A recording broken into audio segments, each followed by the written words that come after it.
예수님은 6월절이 가까워질 무렵에 예루살렘으로 내려가셨습니다. 그리고 우리가 지금 요한복음을 계속 이제 강해를 하고 있는데 아마 그 예루살렘과 또 유대 지역에서 계속 사역을 하신 것 같습니다. 한 몇 달 정도 아마 사역을 한 것으로 우리가 볼 수 있는데, 그리고 이제 다시 그의 고향과 원래 사역했던 갈릴리 지역으로 돌아가시게 됩니다. 왜 그가 돌아가시게 됐는가라고 하는 이유가 이제 이 장 초반에 소개가 되고 있습니다. 예수님이 세례를 베푸시는 곳에 많은 사람들이 몰려오게 되고, 또 그가 세례 요한보다 더 많은 제자를 세웠다라고 하는 이야기, 그런 소문이 바리새인들의 귀에 들어가게 됐습니다.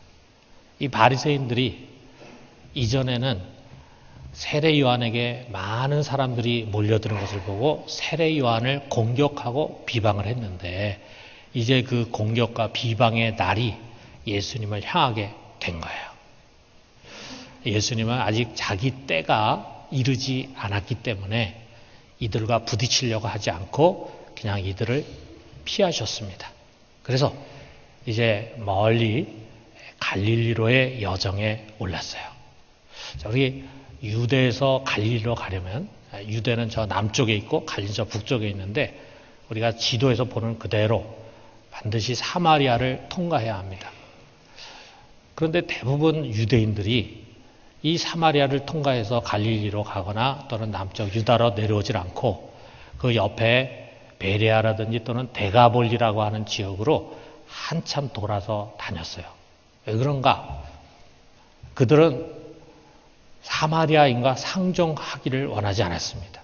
사마리아인을 싫어했을 뿐만 아니라 그 유대의 관습에서 사마리아인과 상종하지 못하도록 금지를 시켰어요. 그러니까 그 사마리아 사람들이 사는 땅을 밟는 것조차 부정하다고 생각을 했다 이거죠. 그만큼 유대인들이 이 사마리아인을 업신여겼습니다.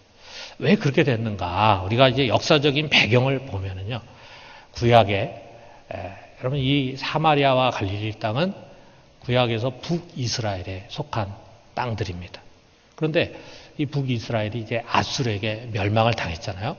그래서 이 아수라고 하는 나라는 사람들을 다 흐트러뜨립니다. 그래서 북이스라엘을 점령하고는 북이스라엘 사람 대부분을 다 어디론가 끌고 가가지고 거기서 살게 하고, 그 대신에 이 북이스라엘 땅에는 다른 이방 사람들을 또 끌고 와가지고 거기에 정착시켜서 살게 했어요.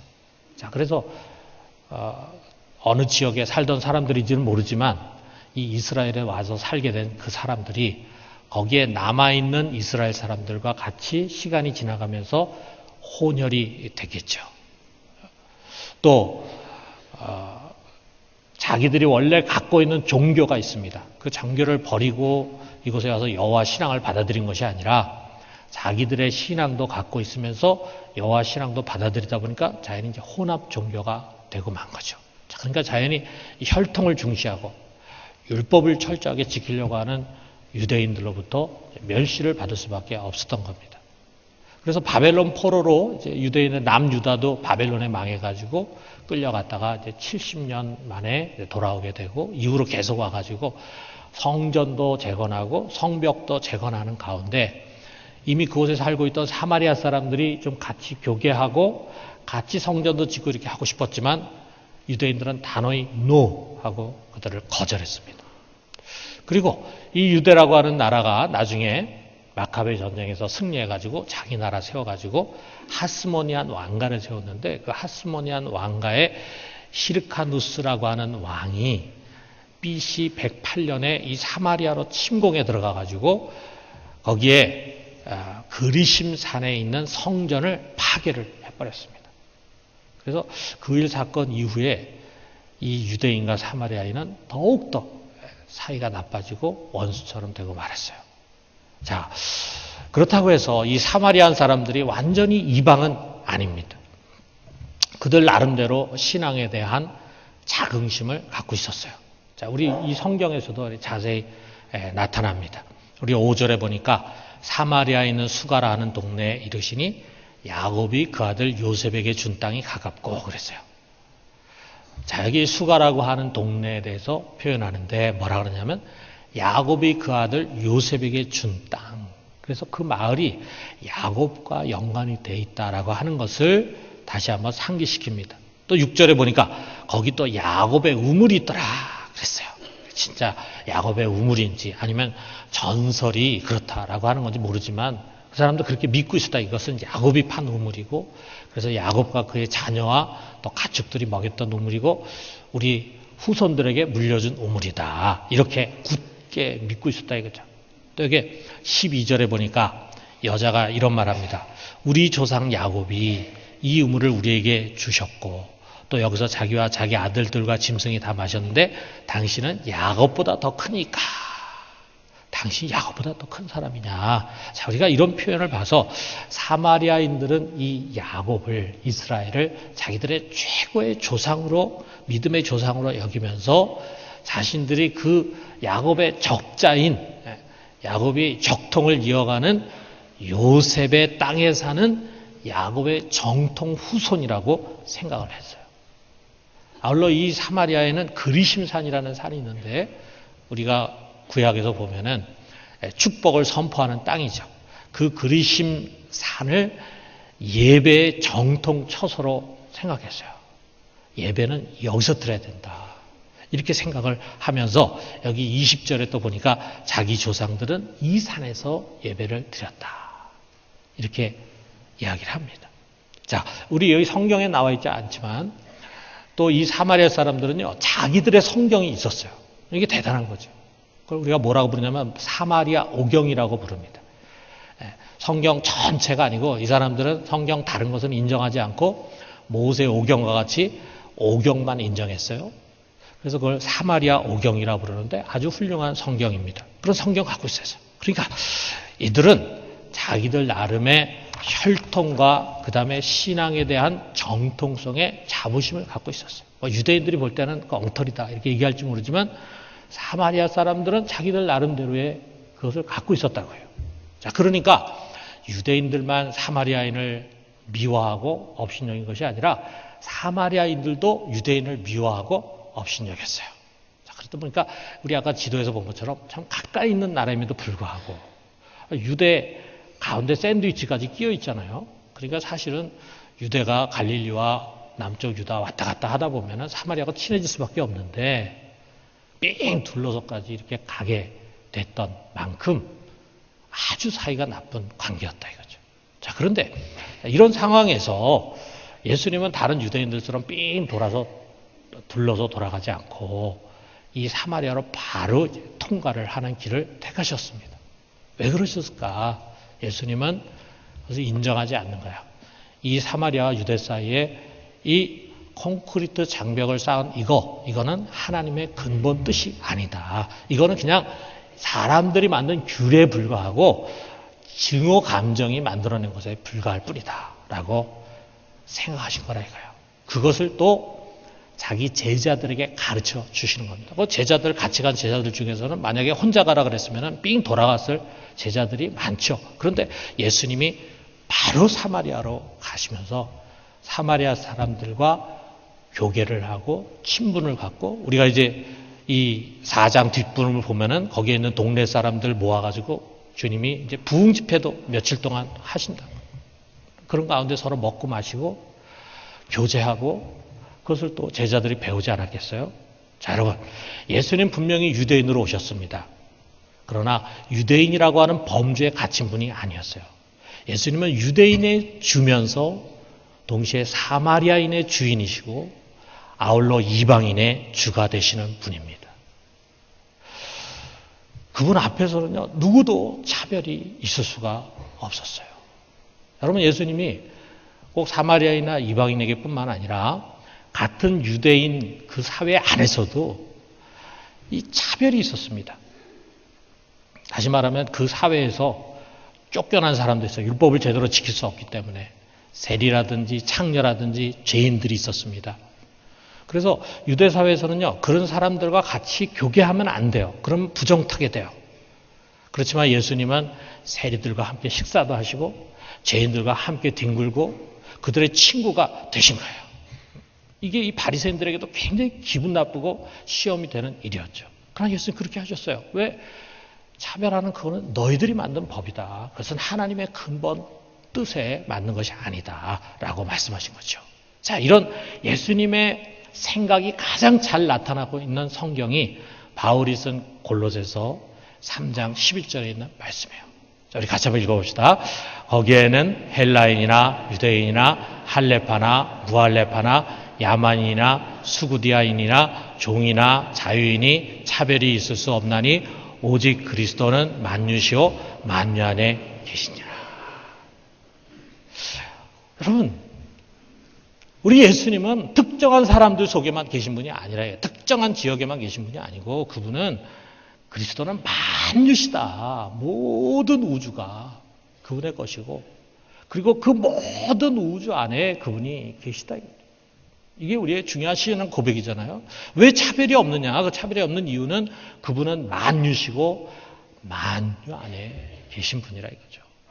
그럼 우리 교회가 우리 역사 속에서 이 성경의 가르침을 정말 가슴에 깊이 새겼다면은 인류 역사 속에서 차별로 인한 수많은 범죄를 피할 수 있었을 것입니다. 인종차별, 민족차별. 민족차별로 인해서 일어난 전쟁이 얼마나 많습니까? 신분차별, 성차별, 지역차별, 이념차별, 이런 차별들이 그 한 사회뿐만이 아니라 그 나라와 이웃과의 관계에 있어서 미움과 갈등을 일으킵니다. 그리고 이제 결국은 큰 전쟁들을 일으키게 되어서 얼마나 많은 사람들이 그것으로 인해서 죽고 부상하고 불행하게 됐는지 모릅니다. 여러분, 만유이시면서 그리고 모든 만유 가운데 보편적으로 거하시는 우리 이 크신 주님을 따르는 우리 그리스도의 제자들은요, 비록 우리가 황인종이지만 여기 다 앉아있는 분들은 다 황인종입니다. 얼굴이 누렇습니다. 그렇지만 우리는 그 인종의 벽에 갇혀있는 사람들 아니에요. 우리는 얼굴이 하얀 백인이나 얼굴이 새까만 흑인이나 다 차별 없는 우리의 형제들입니다. 여러분, 우리 당연히 한국 사람이죠. 그렇지만 우리는 한국 민족이라고 하는 민족주의에 사로잡힐 사람들이 아니에요. 미국인, 중국인, 일본인, 우리 주위에 있는 이런 사람들에 대한 민족주의적인 증오심과 배타심은 우리들에게 합당하지 않습니다. 여러분, 우리 경상도 사람이잖아요. 경상도 사람이지만 우리는 결코 우리가 남이가 뭐 이런 식의 좁은 틀에 얽매여 있는 그런 사람들 아니에요. 우리는 자유인들입니다. 여러분, 학연, 지연, 민족, 인종 그런 것들로 인해서 이 세상이 서로 나뉘어지고 차별이 되고 하는 세상인데 우리 그리스도인들은 그 어떤 것에도 묶이지 않고 그 어떤 연유로도 사람을 차별할 수 없는 우리는 만유의 주 되신 주님을 따르는 그리스도인들입니다. 그렇기 때문에 여러분, 이 만유의 주 되신 주님을 따르는 우리 그리스도인들이야말로 정말 차별 없는 세상을 만드는 데 가장 앞장서야 돼요. 여러분, 우리가 속해 있는 직장이라든지 또는 사회라든지 그곳에서 어떠한 연유로 인해서 그것이 성에 의한 것인지 또는 건강한 사람과 장애인의 문제인지 또는 그것이 우리나라 사람이냐 아니면 외국인이냐 문제인지 상관없이 무엇으로 인해서든지 차별이 있다고 한다면 우리는 그것은 옳지 않다. 우리 스스로도 그러한 차별의식을 갖지 않고 그래서 우리 하나님 안에서 모든 사람들은 다 하나다. 차별이 있을 수가 없다. 동등하다라고 하는 복음의 원리를 우리는 삶 속에 실천해 가야 합니다. 그렇기 때문에 여러분, 지구촌의 모든 가난한 사람들은 다 우리의 구제 대상이에요. 그 사람이 뭐 어떤 민족이냐, 어떤 인종이냐, 어떤 종교냐, 어떤 이념을 갖고 있느냐, 이거 상관없이 그 사람이 가난하고 헐벗고 있다면 우리는 도와줘야 합니다. 그 사람이 고난당하는 사람이라면 고난당하는 모두는 다 우리들의 위로의 대상입니다. 아직 예수를 모르고 있는 모든 사람들은 다 우리의 전도와 선교의 대상입니다. 여러분, 모두를 차별 없이 차별을 전혀 인정하지 않고 그들을 사랑하신 주님의 마음을 우리 속에 담을 수 있게 되기를 주님의 이름으로 축원합니다. 자, 주님은 이제 이 사마리아를 바로 통과하십니다. 그런 가운데 이 수가라고 하는 마을에 들렸는데 아마 동네에서 조금 벗어난 곳에 변두리 지역에 이런 우물가가 있었던 것 같아요. 야곱의 우물이라고 하는 그런 우물이 있었던 것 같습니다. 거기에 피곤한 몸을 이제 쉬고 있다가 그곳에 물을 길러온 한 여인을 만나셨어요. 아마도 이 여인은 물통을 머리에 지고 참 조신한 모습으로 온 여인이었을 것입니다. 이 장면에 대한 그림이 성화들이 참 많이 있습니다. 참 아주 아름답게 잘 그린 그림인데 만약에 그 우물가의 자리에 우리가 가서 이 여인을 만나봤다면은 우리는 아무 문제 없이 참 행복하게 사는 여자구나 아마 이렇게 생각을 했을 것입니다. 자, 그러나 그 여자는 행복한 여자가 아니었습니다. 한마디로 아주 박복한 그런 여자였어요. 결혼과 이혼을 5번이나 했어요. 그리고 지금 함께 사는 남자는 아예 결혼식도 하지 않고 동거를 하고 있습니다.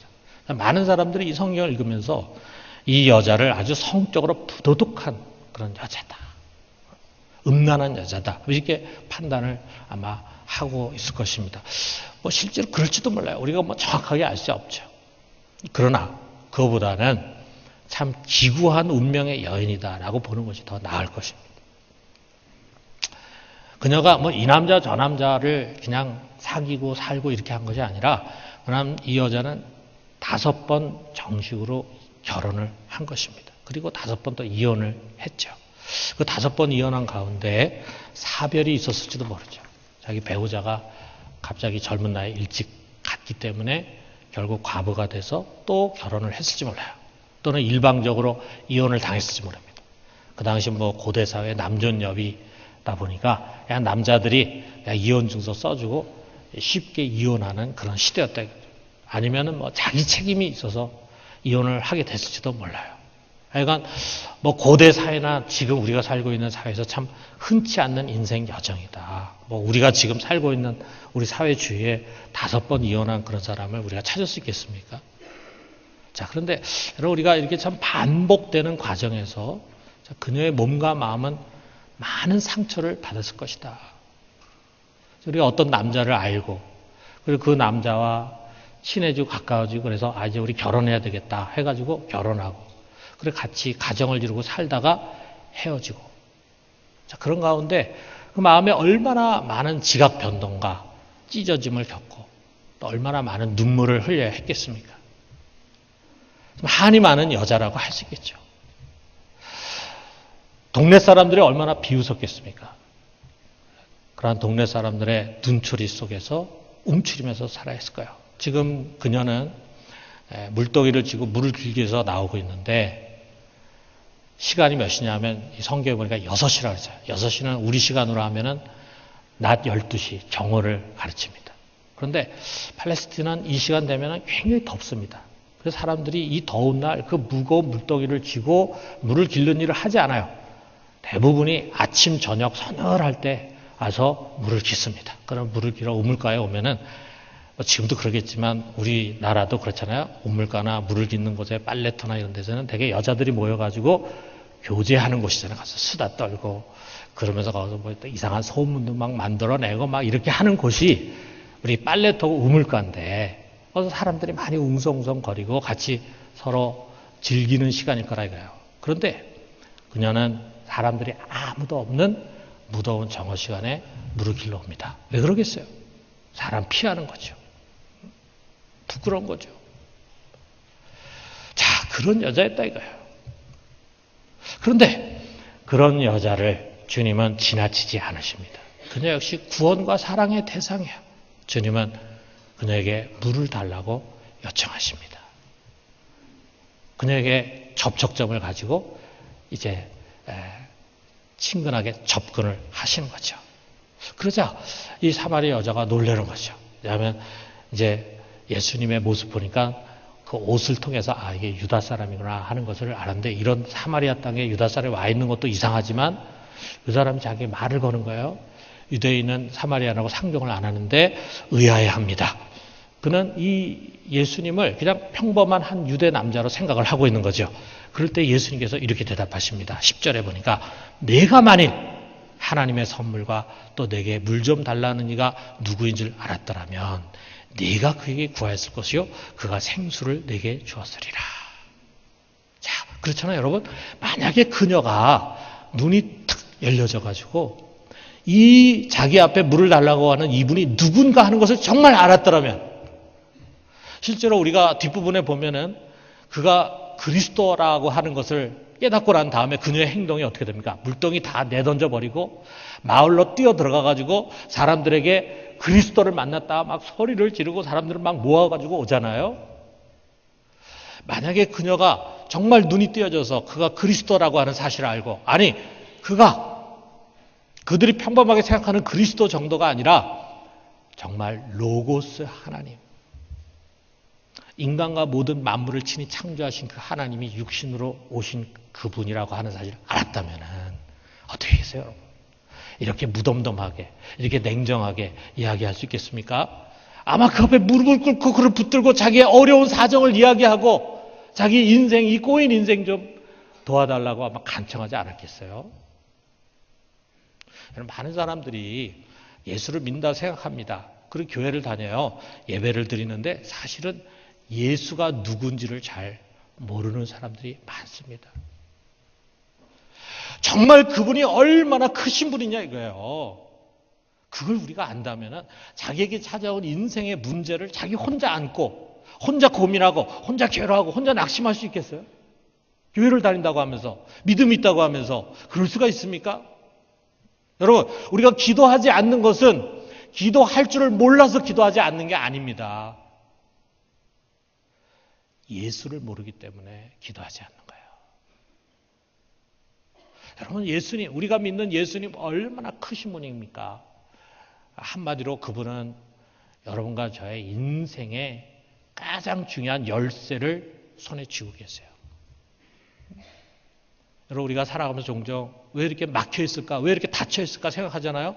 그 닫혀 있는 것을 그분이 열 수 있어요. 그리고 그분이 열면은 아무리 나를 괴롭히려고 하는 사람이 그걸 닫으려고 해도 닫혀 있지 않습니다. 우리 앞에 길이 쫙 열리게 되어 있습니다. 여러분, 그분이 우리 앞에 있는 문을 닫으면은 아무리 힘 있는 사람이 나를 도와주려고 해도 절대로 열리지 않습니다. 그 열쇠를 우리 주님께서 갖고 계십니다. 여러분, 이거 믿으십니까? 그는 열자, 그가 열면 닫을 자 없고 닫으면 열 자 없는 그런 분이에요. 예수 그랬잖아요. 내가 만일 하나님의 선물과 또 내게 물 좀 달라는 이가 누구인지를 알았다면 네가 그에게 구했을 것이다. 알았다면, 그가 정말 어떤 분인가 알았다면 네가 구했을 거라고요. 여러분이 갖고 있는 모든 문제 하나하나 혼자 고민하지 마시고 혼자 괴로워하지 마시고 우리 주님께 가지고 나가서 그분께 아뢰고 그분께 응답받을 수 있기를 주님의 이름으로 축원합니다. 여러분, 우리도 모르는 가운데 그분의 신비한 방법으로 문제가 해결이 돼요. 그런 경험을 가지신 분들이 많이 있을 거예요. 자, 그런데 우리가 그분 앞에 가서 많은 것을 구할 수 있지만 그러나 그분이 우리에게 꼭 주고 싶은 것이 있다 이거예요. 꼭 주고 싶은 선물이 뭐냐? 바로 생수입니다. 생수. 그가 생수를 내게 주었으리라 말씀합니다. 생수가 뭔가?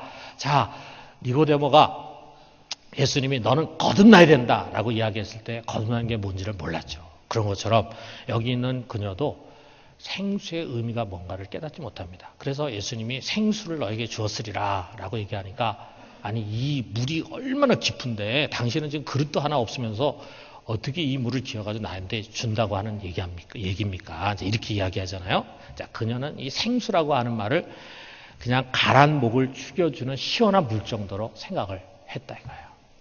자, 그때 예수님이 이제 핵심되는 말씀으로 대답을 주십니다. 여기 13절에서 14절. 자, 우리 같이 한번 읽어봅시다. 이 물을 마시는 자마다 다시 목마르려니와 내가 주는 물을 마시는 자는 영원히 목마르지 아니하리니 내가 주는 물은 그 속에서 영생하도록 솟아나는 샘물이 되리라. 여러분, 이 우물물은 생수가 아니다 이거예요. 그건 그냥 물일 뿐이다. 그걸 마시면 어떻게 되나? 당장에는 목이 축일지 모르지만 다시 또 목마르다 이거죠. 그렇잖아요, 여러분. 우리가 목마르면은 당연히 물을 찾습니다. 그리고 물을 꿀꺽꿀꺽 마시면은 갈증이 해소가 돼요. 설교하다 보면은 이게 목이 마시면은 갈증이 해소가 돼요. 근데 또 좀 설교하다 보면 또 목이 이제 마르잖아요. 그런 것처럼 우리의 갈증이 해소되지만 얼마 지나지 않아서 또 갈증이 찾아오게 됩니다. 그게 우리 인생과도 같다 이거죠. 여러분, 여기 있는 이 여인의 삶을 한번 보세요. 이 여인의 삶 바로 그런 거예요. 5번이나 반복해서 결혼하고 이혼해. 그러니까 이 여인도 굉장히 갈증을 느끼고 그 갈증을 해소하기 위해서 몸부림치는 사람이에요. 그 마치 갈증이 나면 물을 마시고 그러면 시원하다가 또다시 목마르고 그래서 또 물 마시고 또 목마르고 하는 그런 삶의 연속이었어요. 자, 여러분, 우리도 다르지 않습니다.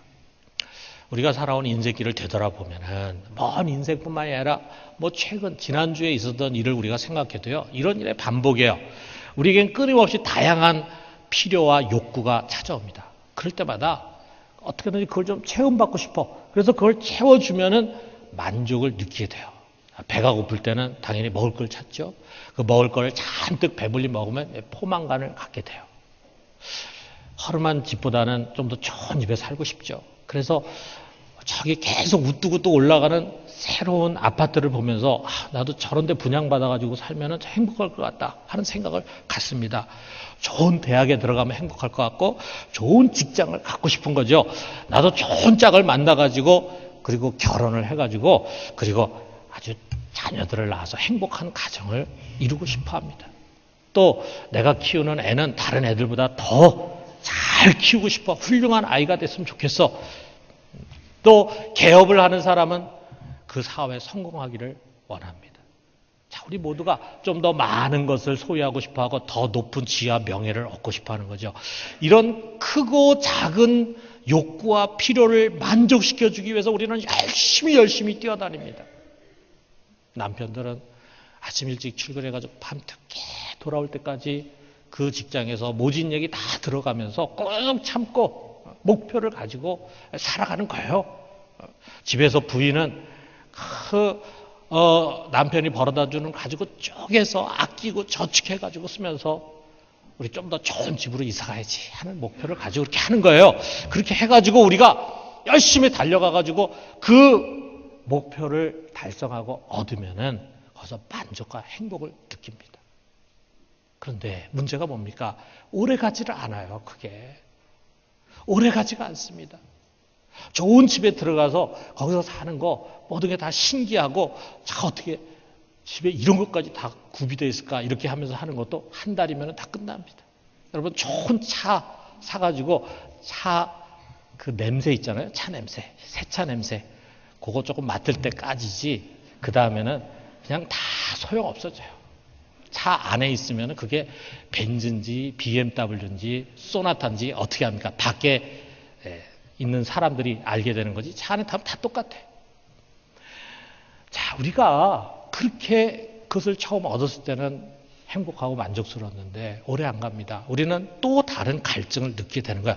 이 물을 마시는 자마다 다시 목마르려니와. 여러분, 지금 여러분은 그런 갈증 한가운데 있지 않습니까? 그리고 이런 물이 아니라 뭔가 정말 진정으로 내 인생의 갈증을 해결해 줄 수 있는 그런 생수를 원하지 않습니까? 여러분 그 답을 찾으십시오. 그것은 다른 누가 아니라 예수 그리스도에게 있어요. 그가 주시는 진짜 생수를 받아 마십시오. 여기 14절에 보니까 내가 주는 물을 마시는 자는 영원히 목마르지 아니하리니 내가 주는 물은 그 속에서 영생하도록 솟아나는 샘물이 되리라 그랬어요. 여러분 우리가 주님이 주시는 그 생수를 마시면은요 어떤 일이 생깁니까? 그게 내 안에 들어와서 다 소화돼서 없어지는 그것이 아니라 내 속에 샘이 터져요. 마치 그 물은 샘을 열어주는 마중물과도 같아. 내가 주님이 주시는 그 생수를 마시게 되면 내 안에 샘이 터지면서 그 샘에서 자연스럽게 영원한 생수가 흘러나오고 솟아나오게 됩니다. 그래서 다시는 목마르지 않게 된다 이거예요. 아니 샘 정도가 아니라 거대한 강이 우리 뱃속에서 흐르게 됩니다. 예수님이 다시 이렇게 외치셨어요. 요한복음 7장 37절에 38절에 보니까 누구든지 목마르거든 내게로 와서 마시라. 나를 믿는 자는 성경의 이름과 같이 그 배에서 생수의 강이 흘러나리라. 생수의 강. 자, 그렇다면 생수의 강, 이 생수가 뭡니까?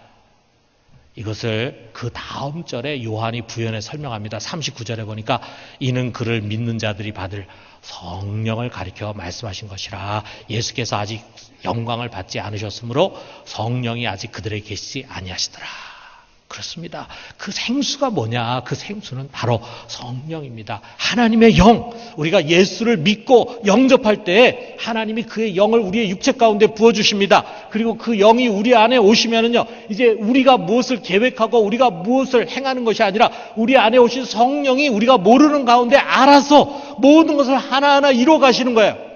마치 우리가 억지로 물을 짜내는 것이 아니라 우리 속에 있는 샘이 터져가지고 알아서 자연적으로 계속해서 물이 나와서 우리 가라앉은 심령을 죽여주는 것처럼 성령이 그것을 하신다 이거예요.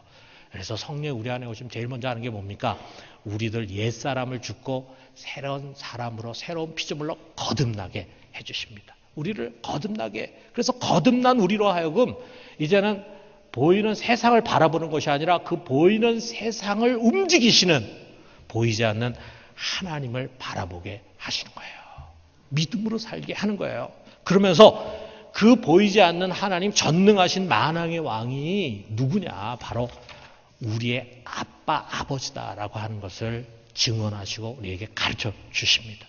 그리고 이 지혜와 계시의 영이 여러분과 저의 영안을 열어가지고 그 하나님 아버지의 사랑의 깊이와 넓이가 얼마나 큰 것인가 하는 것을 깨닫게 해줘요.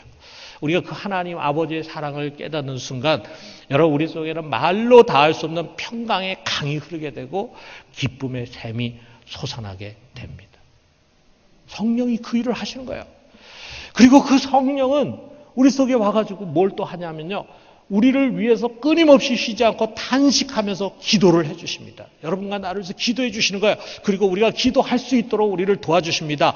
그리고 우리를 진리 가운데로 인도하시고 또 우리가 살아가면서 어디로 가야 할지 가야 할 길을 모르는데 우리 가야 할 길을 인도해 주시고 우리 앞에 장애물들을 제거하시고 길을 열어주시는 거예요. 나아가서는 우리가 하나님의 상속자다. 이 세상에서 우리가 상속을 받는 것은 아니지만 우리가 죽은 다음에 하나님으로부터 황홀한 유산을 받을 상속자라고 하는 소망을 우리 속에 심어주면서 이 광야 같은 세상을 우리가 살아갈 때 끊임없이 여러분과 내 속에 용기도 주시고 격려도 주시고 그러시는 분이라 이거예요. 여러분 이야기만 들어도 얼마나 신이 납니까? 그 성령이 우리 속에 믿는 자들 속에 오시는 것입니다. 어떻습니까 여러분? 그 은혜를 누리면서 살아가고 있습니까? 여러분 성령이 우리 속에 들어와서 내 안에 충만하고 나를 지배하게 될 때 내 속에 바로 그러한 은혜의 강물이 흘러차고 넘치면서 우리로 하여금 세상을 이길 수 있는 능력을 주게 되는 것입니다. 여러분 말씀 맺겠어요? 여러분 이 물이라고 하는 것은요 지구의 3분의 1을 뒤덮고 있습니다. 얼마나 물이 많습니까? 그렇지만 그 물 중에 97.5%는요 염분을 갖고 있는 바닷물입니다. 바닷물. 그 물 마시면 어떻게 되겠어요, 여러분? 바닷물 마셔보셨습니까? 더러워서 못 마신 분들은 오늘 집에 가가지고 물에다가 생수에다가 소금을 좀 타가지고 한번 시험해 보십시오. 그 물은 마시면 마실수록 더 목이 마릅니다. 그건 우리가 마실 물이 아니에요. 여러분 혹시 아직도 바닷물을 마시면서 살아가고 있는 거 아닙니까? 이 물을 마시는 자마다 다시 목마르려니와 결코 갈증을 해소할 수 없는 그런 물을 붙들고 살아가고 있는 거 아닙니까? 여러분 이제 생수를 마십시다. 생수를 구합시다. 그것을 주시는 분이 여러분 문 앞에 초인종을 누르고 있습니다. 문을 열어라. 그를 영접하십시오. 그 은혜가 그 생수의 은혜가 여러분 삶 속에 임하기를 주님의 이름으로 축원합니다. 아울러서 여러분 우리는 오늘 이 말씀을 대하면서 우리 주위에 우리가 만나야 할 사마리아 여인이 많이 있다는 것을 보게 됩니다. 많은 상처로 지치고 삶에 좌절하고 소망을 잃어버린 그런 사람들이 우리 주위에 얼마나 많습니까? 사람들의 눈을 피해서 물동이를 이고 우물가로 가는 그런 사람들이 얼마나 많이 있습니까? 그 사람이 만나야 할 분은 다른 누구가 아닙니다. 바로 예수 그리스도이십니다. 이 여인이 예수님 만나서 인생이 변한 것처럼 그 사람도 예수님 만나면은 삶이 변화가 됩니다. 그 일을 누가 해줘야 됩니까? 우리들이 해줘야 합니다. 우리가 생수의 전달자입니다. 여러분, 이번 새생명 축제 가운데 여러분이 꼭 생수의 전달자가 되어서 여러분 주위에 사마리아 여인까지 지치고 피곤하고 절망 가운데 있는 사람들이 예수님을 만나는 귀한 은혜의 역사를 이룰 수 있게 되기를 주님의 이름으로 축원합니다.